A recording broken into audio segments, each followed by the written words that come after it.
ത്രിയേക ദൈവത്തിന് സ്തുതി. ഒരു സുപ്രഭാതം കൂടെ ഈ ഭൂമിയിൽ ജീവിപ്പാൻ തക്കവണ്ണം ദൈവം നമ്മെ അനുഗ്രഹിച്ച സന്തോഷത്തെ ഓർത്ത ദൈവത്തെ ആദ്യമേ മഹത്വപ്പെടുത്തുന്നു. ക്രിസ്തു യേശുവിൽ എല്ലാവർക്കും എൻ്റെ സ്നേഹവന്ദനം. അഗാപ്പൻ ബ്ലെസ്സിങ്ങിലേക്ക് ഏവർക്കും സ്വാഗതം. ജീവിതത്തിൽ സന്തോഷങ്ങളും വിജയങ്ങളും ഉണ്ടാകുന്നത് പോലെ നിരാശകളും നഷ്ടങ്ങളും വേദനകളും ഉണ്ടാകാറുണ്ട്. ചിലപ്പോൾ നമ്മുടെ പ്രതീക്ഷകൾ തകർന്നു പോകാം. ചിലപ്പോൾ നമ്മുടെ സ്വപ്നങ്ങൾ മരിച്ചു പോയത് പോലെ നമുക്ക് തോന്നും. ചിലപ്പോൾ ജീവിതത്തിൽ ഇനി പ്രത്യാശയില്ലെന്ന് പോലും തോന്നാറുണ്ട്. ഇന്നൊരു നിമിഷം നമ്മുടെ ജീവിതത്തിലേക്കൊന്ന് കണ്ണോടിച്ചു നോക്കുക.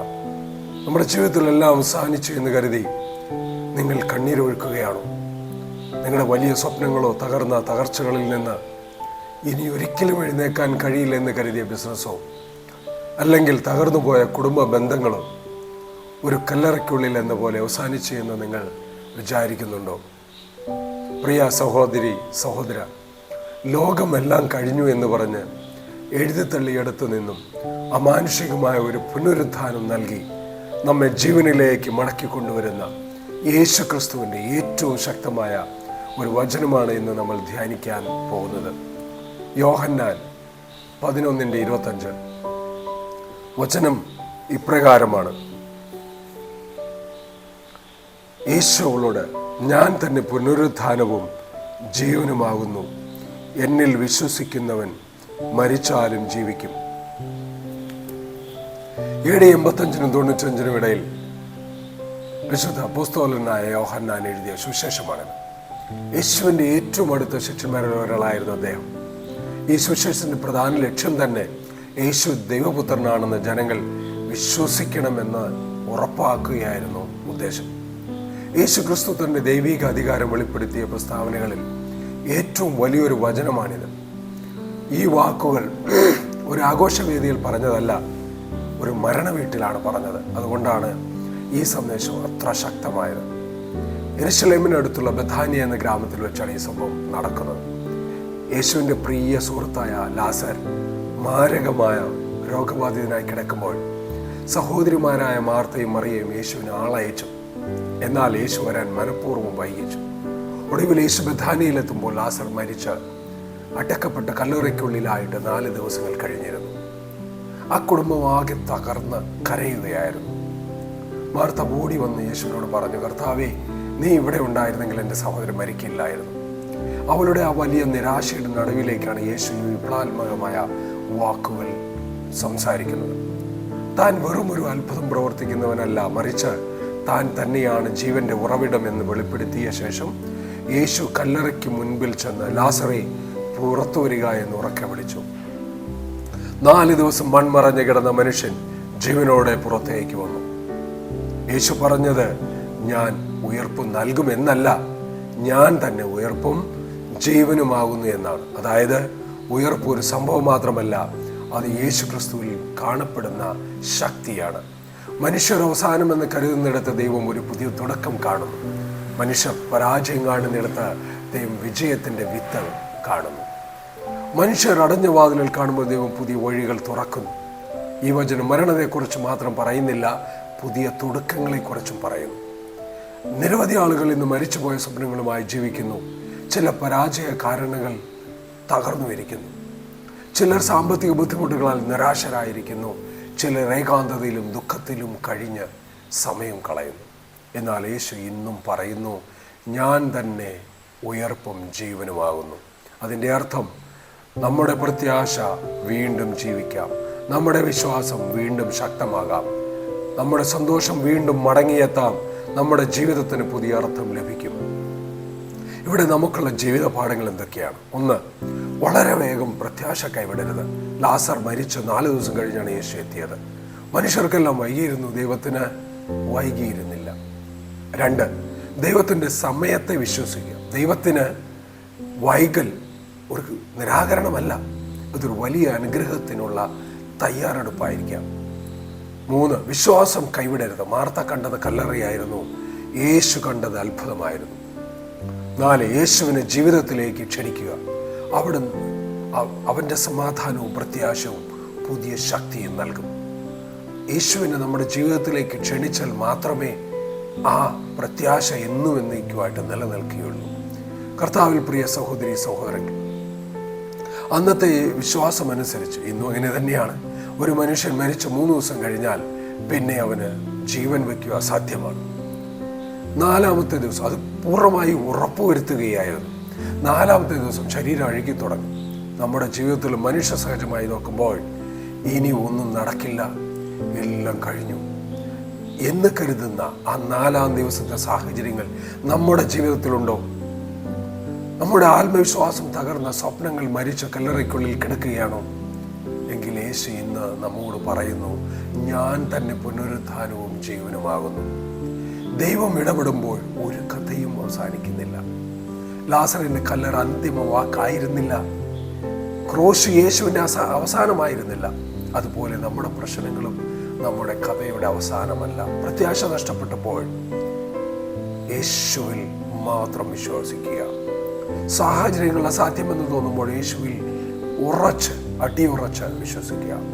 കാരണം മരണത്തെ ജയിച്ച യേശു ഇന്നും ജീവിക്കുന്നു, പ്രവർത്തിക്കുന്നു, നമുക്ക് വേണ്ടി കാത്ത് നമ്മെ പരിപാലിക്കുന്നു. ദൈവം നമ്മെ മാറ്റിയെടുക്കാൻ ഒരു അനുകൂല സാഹചര്യത്തിൻ്റെയും ആവശ്യമില്ല. പൂർണ്ണമായി തകർന്നുപോയ മരിച്ചുപോയ നമ്മുടെ അവസ്ഥകളിൽ ദൈവികമായ ഒരു ശ്വാസം നൽകുവാൻ യേശുവിന് ഇപ്പോൾ സാധിക്കും. ഇതിനായി അവൻ ആവശ്യപ്പെടുന്നത് ഒരൊറ്റ കാര്യം മാത്രമാണ്: അവനിൽ വിശ്വസിക്കുക, അവനെ അന്വേഷിക്കുക, അവനെ കണ്ടെത്തുക. സാഹചര്യങ്ങൾ കൺമുൻപിൽ പ്രതികൂലമായി തുടരുമ്പോഴും ദൈവത്തിൻ്റെ ടൈമിങ്ങിൽ പൂർണ്ണമായി ആശ്രമിക്കുക. കാരണം അന്ന് ലാസറിനെ ഉയർപ്പിക്കുക മാത്രമല്ല, 3-ാം നാൾ മരണത്തെ പൂർണ്ണമായി പരാജയപ്പെടുത്തിക്കൊണ്ട് ശൂന്യമായ കല്ലറയിൽ നിന്ന് ഉയർത്തെഴുന്നേറ്റവണ് നമ്മുടെ കർത്താവ്, നമ്മുടെ യേശു ക്രിസ്തു. അതുകൊണ്ട് ഇന്ന് നമ്മുടെ മരിച്ചുപോയ ഭൂതകാലത്തെ ഓർത്ത് കല്ലറയ്ക്കൽ ഇരുന്ന് കരയുന്നത് നിർത്തുക. അവൻ്റെ ജീവനുള്ള വാക്കുകൾക്കായി നമ്മുടെ ഹൃദയം തുറക്കും. നമ്മുടെ മൺമറഞ്ഞുപോയ സ്വപ്നങ്ങളെ അവൻ അത്ഭുതകരമായി ഉയർപ്പിക്കും. ദൈവം നമ്മെ അനുഗ്രഹിക്കട്ടെ. ഒരു നിമിഷം നമുക്കിങ്ങനെ പ്രാർത്ഥിക്കാം. ഞങ്ങളെ അത്യധികം സ്നേഹിക്കുന്ന വാഴ്ത്തപ്പെട്ട യേശുവേ, സ്വർഗീയ പിതാവേ, ഈ നൽകിയിരിക്കുന്ന സുപ്രഭാതത്തിനായി നിന്നെ നന്ദിയോടെ സ്തുതിക്കുന്നു, സ്തോത്രം ചെയ്യുന്നു. നിന്റെ പാതപടത്തിലായിരിക്കാൻ തക്കവണ്ണം ഒരു രാത്രി കാലം കൂടെ കർത്താവേ, ഈ വചനം കേൾക്കുന്ന മക്കളെയും ഇത് ഷെയർ ചെയ്യുന്ന മക്കളെയും നീ ഒരുക്കിയതിനായി നന്ദിയോടെ സ്തോത്രം. കർത്താവേ, ഈ കേൾക്കുന്ന എല്ലാവരെയും നിന്റെ ചെറിയ മറവിൽ ഇപ്പോൾ തന്നെ നീ മറച്ചു കൊള്ളണമേ. അവരുടെ എത്ര വലിയ ആഗ്രഹങ്ങളായാലും ആവശ്യങ്ങളായിരുന്നാലും കർത്താവേ, നീ കൂടെ ഇരുന്ന് നടത്തണമേ. സകല പ്രതികൂലങ്ങളെയും തരണം ചെയ്യുവാൻ നിന്റെ ശക്തി നിന്റെ മക്കളുടെ മേൽ വ്യാപരിക്കണമേ. കർത്താവേ, എത്ര ചീഞ്ഞാലും എത്ര പ്രത്യാശ നഷ്ടപ്പെട്ടാലും ഈ നടക്കില്ല എന്ന് ഈ ലോകം പറഞ്ഞാലും കർത്താവേ, നീ മാത്രമാണ് ഞങ്ങളുടെ ആശ്രയമായുള്ളൂ. നിനക്ക് നടത്താൻ സാധിക്കുമെന്ന് ഞങ്ങൾ പൂർണ്ണമായി വിശ്വസിക്കുന്നു.